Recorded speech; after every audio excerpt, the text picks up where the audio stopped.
Hello, আসসালামু আলাইকুম everyone. কেমন আছো সবাই? আশা করছি সবাই অনেক বেশি ভালো আছো। আজকে আমাদের পড়া টপিক হচ্ছে চালানি কারবারে প্রেরিত পণ্য। এই টপিকটা অনেক স্টুডেন্টরা ভালোভাবে বুঝতে পারে না যে এই বিষয়টা আসলে কি। আমরা যখন আর্থিক অবস্থা বিবরণী করি তখন এই চালানি কারবারে প্রেরিত পণ্য এটা বারবার ঘুরিয়ে ফিরে আসে। প্রায় টাইমে দেখা যায় স্টুডেন্টরা এই টপিকটা না বোঝার কারণে উত্তর করতে পারে না। তো তোমাদের আজকে এই প্রবলেমটা সলিউশন দেওয়ার জন্য আমি মেহেদী হাসান, বর্তমানে পড়ালেখা করছি ঢাকা ইউনিভার্সিটি এমআইএস ডিপার্টমেন্টে। তো চলো দেরি না করে আজকে আমাদের পড়ায় ফেরা যাক। তো শুরুতে চলো আমরা জেনে নিই চালানি কারবারের প্রেরিত পণ্য বিষয়টা আসলে কি। চালানি কারবারটা কি?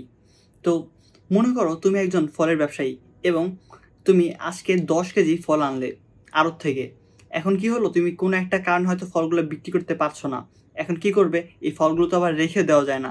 তো ওই ক্ষেত্রে তুমি কি করলো, তোমার পাশের যে তোমার পরিচিত যে ব্যবসায়ী রয়েছে তাকে তোমার ফলগুলো দিয়ে দিলে এবং বললে যে এই ফলগুলো আপনি বিক্রি করে দেন এবং এর ফলশ্রুতিতে আপনাকে আমি 10% কমিশন দিব।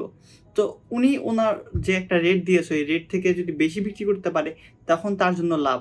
তো এইটা হচ্ছে মূলত চালানি কারবারের প্রেরিত পণ্য। তুমি যে পণ্যটা তার কাছে দিয়েছো এটা হচ্ছে চালানি কারবারের প্রেরিত পণ্য। এবং এই যে চালানি কারবারের প্রেরিত পণ্য থেকে কমিশনটা বাদ দেওয়ার পর যে টাকাটা এক্সট্রা টাকাটা তুমি পাবে, এটা হচ্ছে তোমার জন্য চালানি কারবারের প্রেরিত পণ্যের মুনাফা। তো আমরা যদি পরবর্তী স্লাইড দেখি, এটা বইয়ের ভাষা যদি আমরা বলতে চাই তখন এখানে লেখা আছে, উৎপাদনকারী কিংবা পাইকারি বিক্রেতা অথবা পণ্যের মালিক বা প্রেরক নিজ দায়িত্বে প্রতিনিধির বা এজেন্টের মাধ্যমে কমিশনের বিনিময়ে সময়মতো নির্ধারিত মূল্যে পণ্য বিক্রয়ের জন্য এক স্থান হতে অন্য স্থানে পণ্য প্রেরণ করলে তাকে চালানি কারবার বা কনসাইনমেন্ট বিজনেস বলে। অর্থাৎ এখানে একটা জিনিস খুবই ক্লিয়ার যে চালানি কারবার বিষয়টা হওয়ার জন্য একজন এজেন্ট থাকবে এবং আরেকজন থাকবে হচ্ছে মুখ্য ব্যক্তি বা কনসাইনর। তো যে মাল পাঠাবে তাকে আমরা এখানে কনসাইনর বলছি এবং যে মাল বিক্রি করে দিবে আপনার হয়ে সে হচ্ছে কনসাইনি। তো মূলত আমরা চালানি কারবারের দুইটা পক্ষ দেখতে পারি এবং এই দুইটা পক্ষ সেগুলো। পরবর্তী স্লাইডে যদি আমরা দেখি জাবেদা। তো প্রত্যেকটা অ্যাকাউন্টিং খুব সহজ, কিন্তু অ্যাকাউন্টিং পারার জন্য বেশ কিছু জিনিস বুঝতে হয়। তার মধ্যে সবথেকে গুরুত্বপূর্ণ হচ্ছে জাবেদা বুঝতে পারা এবং কোন হিসাবটা কি এটা বুঝতে পারা। তো আমরা চালানি কারবারে জাবেদাটা একটু বুঝে নিই। তো ধরো তুমি যে ফল বিক্রেতা, মানে তুমি যে, আমি তো যে এক্সাম্পলটা তোমাদের দিলাম, তুমি যে ফল কিনে এনেছিলে এবং এই ফলটা তুমি যে তোমার পাশে কাউকে দিয়ে দিলে বিক্রি করার জন্য, তো এই যে প্রসেসটা এইটার জাবেদা হচ্ছে তোমার চালানি কারবারের প্রেরিত পণ্য হিসাব ডেবিট এবং ক্রয় হিসাব ক্রেডিট। এখানে চালানি কারবারের প্রেরিত পণ্য এইটা হচ্ছে তোমার জন্য কি এক ধরনের চলতি সম্পদ, ঠিক আছে। আর এখানে ক্রয় হিসাব ক্রেডিট অর্থাৎ তুমি যে পণ্য যখন কিনেছিলে দোকান থেকে, মেন আড়ত থেকে যখন পণ্য ক্রয় করেছিলে তখন তুমি কি জাবেদা দিয়েছিলে? ক্রয় হিসাব ডেবিট এবং নগদান হিসাব ক্রেডিট। যখন তোমার পণ্য বৃদ্ধি পায় তখন তুমি ক্রয় হিসাব ডেবিট দিয়েছিলে। এবং এখন কি জিনিসটা কি দাঁড়ালো, যে তোমার পণ্যগুলো তুমি কিন্তু তোমার পাশে যে দোকানদার বা তোমার যে প্রতিনিধি তাকে যখন দিয়ে দিবে তখন তোমার পণ্য কিন্তু হ্রাস পায়। তো এই ক্ষেত্রে আমাদের ক্রয় হিসাবটা ক্রেডিট হয়ে যাবে, মানে আমাদের পণ্য কমেছে এর জন্য ক্রয় হিসাব ক্রেডিট। আর চালানি কারবার প্রেরিত পণ্য মানে তোমার পণ্যটা তুমি যদি অন্য কাউকে দাও, এটা কিন্তু তোমার টাকা দিয়ে কেনা, তো এটা তোমার জন্য এক ধরনের সম্পদ এবং এইটা তুমি প্রায় 1 বছরের ভিতর বা কিছুদিনের মধ্যেই পেয়ে যাবে। তো আমরা জানি চলতি সম্পদ হওয়ার জন্য যে ক্রাইটেরিয়া থাকে এটা এটা একদম ফুলফিল করছে এখানে। তো এর জন্য চালানি কারবার প্রেরিত পণ্য হিসাব চলতি হিসাব এবং এটা ডেবিট। আমরা যদি 2 নম্বর জাবেদাটা দেখি তখন দেখা যাবে যে এখানে চালানি কারবারের পণ্য বিক্রয় হলে নিম্নের জাবেদা দিতে হয়। এই যে তুমি তোমার পণ্যগুলো তোমার প্রতিনিধির কাছে দিয়েছো, এখন প্রতিনিধি কি করবে? তো প্রতিনিধি যেটা করতে পারে সেটা হচ্ছে বিক্রি করবে। ধরো তুমি 5 টাকা দামে যে কোনো কিছু কিনলে, এখন এইটা তুমি তোমার প্রতিনিধিকে যদি দিয়ে বলো তুমি যদি এটা 5 টাকার বেশি দামে বিক্রি করতে পারো কমিশন দেওয়া হবে এবং বাকি টাকা তোমার জন্য লাভ। তো বিষয়টা এখানে যদি তোমার যদি কমিশন হয় ওই ক্ষেত্রে তোমার জাবেদা যেটা হবে সেটা হচ্ছে চালানি প্রতিনিধি থেকে প্রাপ্য হিসাব ডেবিট। মানে তুমি যে যত টাকা পাবে সম্পূর্ণ টাকা তো ওর কাছে আছে, ওর কাছ থেকে তো টাকাগুলো তুমি পাবে। তো এই জন্য তাকে তোমার যে প্রতিনিধি তাকে আপাতত দৃষ্টিতে আমরা প্রাপ্য হিসাব হিসেবে কাউন্ট করলাম। তো আমরা জানি প্রাপ্য হিসাব অলওয়েজ তোমার ডেবিট হয়, যখন বৃদ্ধি পায় বা আমার থাকে তখন ডেবিট। এবং পরবর্তীতে দেখা যায় যে চালানি কারবারে প্রেরিত পণ্য ক্রেডিট এবং সর্বশেষ চালানি কারবারের মুনাফা ক্রেডিট। তো আমরা সবসময় জানি যে যে কোনো আয় হচ্ছে, আয় যখন বৃদ্ধি পায় তখন আমাদের জন্য ক্রেডিট। তো এই চালানি কারবারের মুনাফা এক ধরনের আয়, তো এটা বৃদ্ধি পাওয়ার কারণে বা এটা পাওয়ার কারণে এটা ক্রেডিট হয়েছে। পরবর্তী স্লাইডে যাই। এখানে একটা এক্সাম্পল দেওয়া আছে। আমরা ভিডিওর শুরুতেই বলেছিলাম যে এই টপিকটা মেইনলি আসে আর্থিক অবস্থার বিবরণীতে, রেওয়া মিলে থাকে এবং সমন্বয়ও থাকে। তো এখানে যেটা দেওয়া আছে সেটা হচ্ছে রেওয়া মিলের চালনি কারবারের প্রেরিত পণ্য 50,000 টাকা, তারপর সমন্বয় দেওয়া আছে চালনি কারবার প্রেরিত পণ্য 60,000 টাকা বিক্রয় হলো এবং এজেন্টের 10% কমিশন দেওয়া হলো। আচ্ছা, তো আমার পণ্যের মূল্য হচ্ছে 50,000 টাকা এবং এইটা বিক্রি হয়েছে 60,000 টাকায় এবং এজেন্টের কমিশন 10%। তাহলে এখান থেকে আমরা যেটা বুঝতে পারছি যে 60,000 টাকা থেকে আমার 10% যে কমিশন সেটা আমরা এজেন্টকে বা প্রতিনিধিকে দিয়ে দিব। তো এখান থেকে 60,000-এর 10% হচ্ছে আমাদের 6,000 টাকা। তো 6,000 টাকা কমিশন দিব আমরা কাকে? এজেন্টকে। হ্যাঁ, 6,000 টাকা কমিশন দিব এজেন্টকে। বাকি থাকে কত টাকা? এই 60,000 টাকা থেকে যদি আমরা 6,000 টাকা বিয়োগ করে দিই, আমাদের কাছে বাকি থাকবে 54,000 টাকা।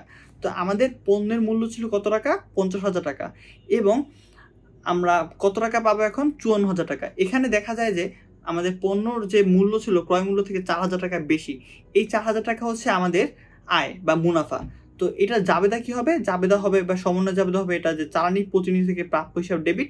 মানে আমাদের টোটাল যে 54,000 টাকা আমরা কার কাছ থেকে পাবো? প্রতিনিধির কাছ থেকে পাবো।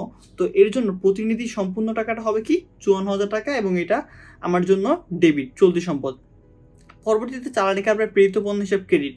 তো আমার কাছে টোটাল পণ্য ছিল 50,000 টাকা দামের এবং এই সম্পূর্ণ পণ্য কিন্তু সব কাহিনী শেষ। তো এর জন্য এইটা আমাদের এখন ক্রেডিট হয়ে যাবে। এটা শুরুতে আমাদের ডেবিট ছিল, ওই যে আমরা যে আগের যে স্লাইডে দেখলাম যে যখন প্রেরিত পণ্য যখন প্রেরণ করে তখন ছিল আমাদের সম্পদ ছিল চলতি সম্পদ। এখন যেহেতু এটার ভ্যালু শেষ, তো এর জন্য এটা আমাদের ক্রেডিট হয়ে যাবে। এবং সর্বশেষে আমরা যে 4,000 টাকা মুনাফা পাই, এই মুনাফাটা হচ্ছে আমাদের জন্য আয় এবং এটা ক্রেডিট। পরবর্তী স্লাইডে আমরা দেখব যে এই যে রেওয়া মিলটা বা এই সমন্বয়টা, এটা তো আমাদের আর্থিক অবস্থা বিবরণীতে বসাতে হবে। তো এটা কোথায় কোথায় যায় এটা আমাদের দেখতে হবে। তো এটা আয় বিবরণীতে বা বিশদ আয় বিবরণীতে আমাদের পরোক্ষ পরিচালনা আয় নামে যে সেগমেন্টটা রয়েছে, এখানে চালনি কারবারের মুনাফা যে অংশটা 4,000 টাকা এটা বসবে। মানে আমাদের যে আয়ের অংশে আমরা জাস্ট আয়ের অ্যামাউন্টটা বসাই দিলাম। আমাদের তো 50,000 টাকা আয় হয় না, আমাদের আয় হয়েছে 4,000 টাকা। তো এখানে 4,000 টাকা এর জন্য বসিয়ে দিলাম। এর পরবর্তীতে আর্থিক অবস্থা বিবরণীতে আমরা চলতি সম্পদ, কিন্তু বারবার ওয়ার্ডটা বলতেছিলাম চলতি সম্পদ। তো এই যে চালানি প্রতিনিধি থেকে প্রাপ্য, মানে আমি তো ওর কাছ থেকে 54,000 টাকায় পাই, আমার 54,000 টাকা আমার প্রতিনিধির কাছে। তো এটা হচ্ছে আমার জন্য চলতি সম্পদ। তো চলতি সম্পদ আমরা জানি আর্থিক অবস্থা বিবরণীর সম্পদ ঘরের চলতি সম্পদে আসবে। তো এটা আমরা চলতি সম্পদে বসিয়ে দিলাম। তো এতক্ষণ আমরা দেখতেছিলাম যখন কোন প্রফিট হয় তখন চালানি কারবারের কিভাবে মানে ম্যাথগুলো কাউন্ট করে। তো প্রফিট তো আমরা দেখলাম, এখন চলো যখন মাইনাস বা লস হয় তখন আমরা কিভাবে কাউন্ট করি। তো এখানে রেওয়া মিলে দেওয়া আছে চালানি কারবার প্রেরিত পণ্য তোমার 8,000 টাকা। হ্যাঁ, তো চালানি কারবার প্রেরিত পণ্য 8,500 টাকায় বিক্রি করা হলো আর এজেন্ট কমিশন 10%। তো একটা জিনিস তোমাদের বলে রাখি, সেটা হচ্ছে ধরো এই যে প্রতিনিধির কাছে তুমি পণ্য তো দিবা, দেওয়ার পরে প্রতিনিধি যত টাকায় বিক্রি করুক না কেন, ও যেটা বিক্রি করবে ওইটার উপর আমরা কমিশনটা কাউন্ট করব। ধরো এখানে 8,000 টাকার প্রেরিত পণ্য আছে, ও যদি এটা 2,000 টাকা বিক্রি করে আমাদের 2,000 টাকারই 10% কাউন্ট করতে হবে ওদের কমিশন হিসাবে। আবার ধরো 8,000 টাকার পণ্য যদি 20,000 টাকাও বিক্রি করে, তখন আমরা 20,000 টাকার এই 10% মানে কমিশনটা সবসময় ওই যে বিক্রয় মূল্য যেটা হবে ওটার সাথে কাউন্ট হবে। হ্যাঁ, তো এখানে যেহেতু 8,500 টাকা বিক্রি করেছে, তো এই ক্ষেত্রে আমরা 8,500 টাকা 10% 850 টাকা, তো এইটা কি করবো আমরা বাদ দিয়ে দিব। হ্যাঁ, তো বাদ দেওয়া শেষ। তারপর যেটা বাকি থাকে সেটা হচ্ছে আমরা চালানি কি প্রতিনিধিতে প্রাপ্য, তো আমরা এত টাকা ওর কাছ থেকে পাই। তো ওর কাছ থেকে এত টাকা পাই আর হচ্ছে টোটাল যে পণ্য 8,000 টাকার পণ্য ছিল। তো আমাদের চালানি কারবার লাভ বা ক্ষতি যখন বিক্রি করতে যাব তখন যে ক্রয় মূল্য যেটা থাকবে ওটা থেকে আমরা বিয়োগ করে দিব। তো এখানে ক্রয় মূল্য মাইনাস চালানি প্রতিনিধি হতে প্রাপ্য, এটা করলে আমরা দেখতে পাই যে এখানে 350 টাকা হচ্ছে লস। তো যখন লস হবে তখন আমরা এইভাবে কাউন্টগুলো করবো আর কি। এই ক্ষেত্রে আমরা কোনটা কোথায় বসাবো তাহলে দেখে আসি। এখানে আয় বিবরণীতে তাহলে কি হবে, পরিচালন ব্যয়ে চালানি কারবারের ক্ষতি হিসাবে আমরা 350 টাকা লিখে দিব। আর হচ্ছে আর্থিক অবস্থা বিবরণীতে চলতি সম্পদে চালানি প্রতিনিধি প্রাপ্য, মানে আমরা যে প্রতিনিধি তার কাছ থেকে তো আমরা 7,650 টাকা পাই, তাই না? তো এর জন্য আমরা চলতি সম্পদে এই টাকাটা লিখে দিব। এখন চলো আমরা আরেকটা ম্যাথ দেখে নেই।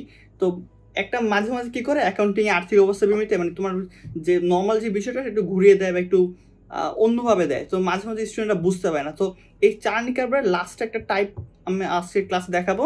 তো চলো দেখি। চালনি কারবারের প্রেরিত পণ্যে দেওয়া আছে 8,000 টাকা সেম। দেন হচ্ছে চালনি কারবার প্রেরিত পণ্য সমূহের 60% বা 60% হিসেবে থাকতে পারে, বা থাকতে পারে 3/5 অংশ, বা এরকম বিভিন্ন অংশ দেওয়া থাকতে পারে, বা পার্সেন্টেজ দেওয়া থাকতে পারে।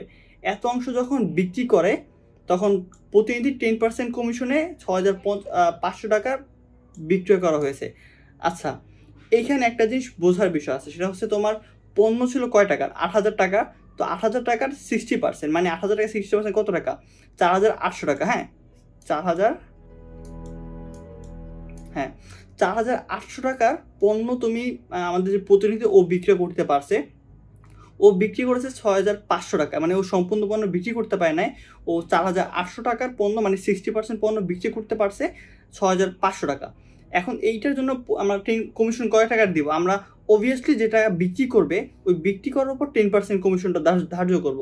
তো এখানে বিক্রি যেহেতু 6,500 টাকা করেছে, তো এই ক্ষেত্রে আমরা 6,500 টাকা 10%, 650 টাকা এখানে কমিশন হিসেবে আসবে। তাহলে চালনি প্রতিনিধিতে প্রাপ্য হচ্ছে আমাদের 5,850 টাকা। এই হিসাবটা কোথার, মানে বলতো, এই হিসাবটা হচ্ছে তোমার এই যে 60%, মানে 4,800 টাকার উপরে আমার প্রতিনিধির প্রাপ্য হচ্ছে এত টাকা। তো এখানে দেখি আমাদের লাভ হয়েছে বা ক্ষতি হয়েছে কিনা আমরা চেক করি। তো এখানে যেহেতু আমাদের 5,850 টাকা, মানে চালনি প্রতিনিধির প্রাপ্য ছিল কত টাকা? 5,850 টাকা।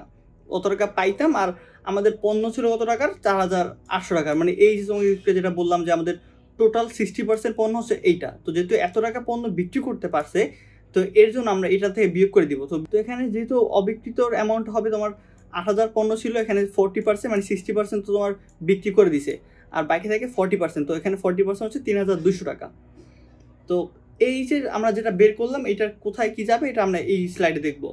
তো আয় বিবরণীতে আমরা চালনি কারবারের মুনাফা, যেহেতু আমাদের 1,550 টাকা লাভ হয়েছে, এই ক্ষেত্রে আমরা আয় বিবরণীতে পরোক্ষ পরিচালনা আয় হিসাবে এটা আমরা দিয়ে দিব। আর বাকি থাকে হচ্ছে আর্থিক অবস্থা বিবরণীতে। তো দেখো আমাদের চালনি প্রতিনিধিতে প্রাপ্য হচ্ছে 5,850 টাকা। আমরা যদি আগের স্লাইডটা দেখি, যে 5,850 টাকা ছিল আমাদের চালানি প্রতিনিধি হতে প্রাপ্য টাকা, ঠিক আছে। এখন এই যে অবিকৃত পণ্য, এইটা কিন্তু আমাদের জন্য কি চলতি সম্পদ। আমরা এই ক্লাসের শুরুতে যখন দেখিয়েছিলাম যে কোনটা কি, তখন কিন্তু এটা বারবার মেনশন করছিলাম যে আমাদের যে পণ্যটা পাঠাবো এটাও আমাদের চলতি সম্পদ, পাশাপাশি ওদের কাছ থেকে যে যে প্রাপ্যটা, মানে যে টাকাটা পাবো, এটা হচ্ছে আমাদের জন্য চলতি সম্পদ। সো এখানে চালনি প্রতিনিধি প্রাপ্য হচ্ছে 5,800 টাকা। আর এখানে আরেকটা যে চলতি সম্পদ আমাদের চালনি কারবারে প্রেরিত পণ্য, এটা হচ্ছে অবিকৃত ছিল, এর জন্য আমরা পরবর্তীতে সমন্বয়ের মাধ্যমে এটা আমরা যোগ করে দিলাম। তো 5,850 আর 3,200 টাকা যোগ করলে 9,050 টাকা হয়। এটা হচ্ছে আমাদের আর্থিক অবস্থা বিবরণী চলতি সম্পদ, মানে সম্পদের একটা সেগমেন্টে এটা বসছে। তো ওভারঅল আমরা যা যা শিখলাম এটা হচ্ছে এখানে, এর থেকে বাইরে আমার মনে হয় না এর বাইরে কোনো আসার সুযোগ আছে। এখন তোমরা যদি এই ক্লাস থেকে কিছু বুঝতে পারো, আই গেস তোমরা বুঝতে পেরেছো এবং তোমাদের কনফিউশন দূর হয়েছে। এরপরও যদি তোমরা না বুঝতে পারো, অবশ্যই কমেন্ট বক্সে কমেন্ট করে জানাবে। এবং তোমাদের জন্য একটা ম্যাথ টেস্ট দেওয়া রয়েছে। এখানে রেওয়া মিলে দেওয়া আছে চালানি কারবারে প্রেরিত পণ্য 70,000 টাকা, এবং 70,000 টাকা প্রেরিত পণ্যের 80,000 টাকা বিক্রয় করা হলো, এবং এজেন্ট কমিশন 10%। এখন তোমার যে কাজ সেটা হচ্ছে এটা সমন্বয় হিসাবে কমেন্ট করবা। তারপর হচ্ছে এটা আয় বিবরণীতে কত অ্যামাউন্ট হবে এবং কি হবে, কোথায় যাবে, এটা কমেন্ট করবে। একই সাথে তোমরা কমেন্ট করবে হচ্ছে আর্থিক অবস্থা বিবরণীতে এটা কোথায় যাবে এবং অ্যামাউন্ট কি হবে এবং কি নামে যাবে। তো আজকের পর্যন্ত এতটুকুই থাকলো। তোমাদের যদি অ্যাকাউন্টিং এর এরকম আরো বিভিন্ন টপিকে যদি প্রবলেম ফেস করে থাকো, অবশ্যই কমেন্ট করে জানাবে, এবং তোমাদের জন্য আমরা আরো ভালো ভালো কন্টেন্ট নিয়ে হাজির হব। আজকে এই পর্যন্তই। ভালো থাকবে সবাই। আসসালামু আলাইকুম।